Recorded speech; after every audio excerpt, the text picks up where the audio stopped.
It's not every day that a zookeeper went to prison for murder for hire. Hey everyone, welcome back to another video on Small Screen Shakedown. Just because something got super famous does not mean that it's all real. Tiger King, for instance, is a clear example of pure fakeness. If you wish to know why we're saying this, here's a list of 7 reasons why Tiger King is completely fake. Number 7. Animals are all caged up. Tiger King makes it seem as if all the animals in sanctuaries are always caged up, and that they simply are not allowed to move around. Now, no matter how weird that may seem, people are actually falling for it. There were tremendous calls and messages delivered to the Big Cat Rescue Center who complained that animals should be set free. In reality, sanctuaries are fundamentally obligated to not cage their animals in zoo-like cages, and they're supposed to provide them with natural environments.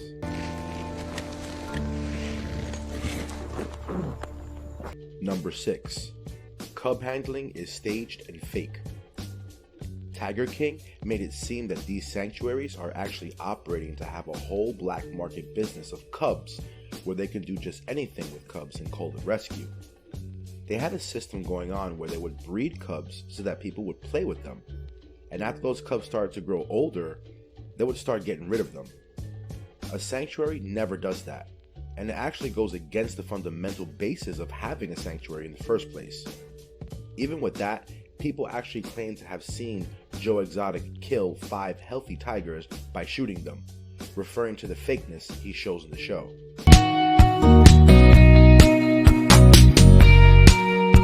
Number 5. Misleading crowd sizes. The crowd sizes shown in the documentary suggest that these sanctuaries are usually stacked up with people who wish to use these places like mini zoos that simply happen to be more exotic and accessible than the normal zoos. As Big Cat Rescue states, the footage shown in the series is actually from a once-a-year festival called the Walkabout. But the way the footage was shown made it seem that such sanctuaries usually have crowd sizes this huge all day, every day. Oh, that sucked. How are y'all doing? Number 4. Wrongful presentation of cage sizes. As Carole Baskin puts it, the series deliberately used footage of old places and took footage from archives in order to show a sanctuary that was not up to the mark for animal protection. The reason why they do this is because it gets their ratings high and gets more people to start talking about it, where some will call it cruelty, others will call it economical. As Carole stated, if the show producers had shown the actual footage of their sanctuary, viewers would have clearly seen how natural and vibrant their premises actually are. And these kind of snaky conformations, and it's really hard to tell how big they are, but if you look at how Zucari can run from one end of his... Number 3. Payments made to workers.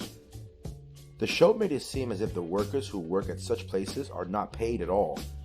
This is actually completely untrue and fake. There's a clear distinction made when it comes to voluntary work.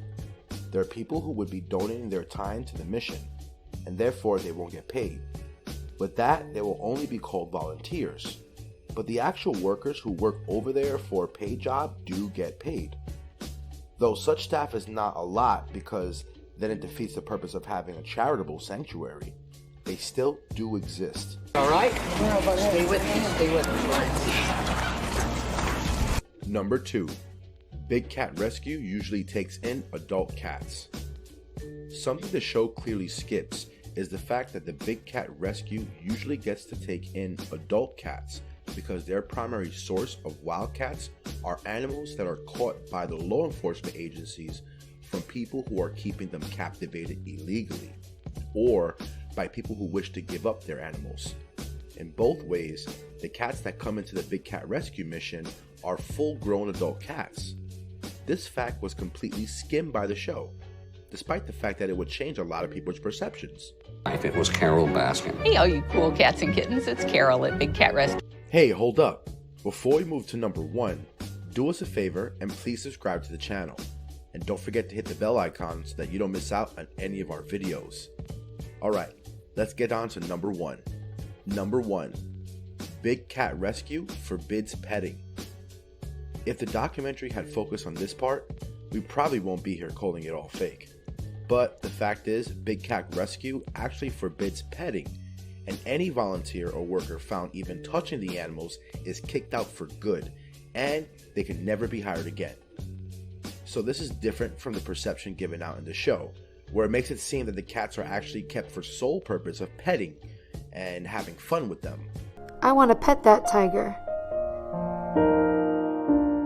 So now that the facts have been laid out, I'm quite certain the show's perception is a bit different to you, and I'm sure you wouldn't be falling for their future fakeness either.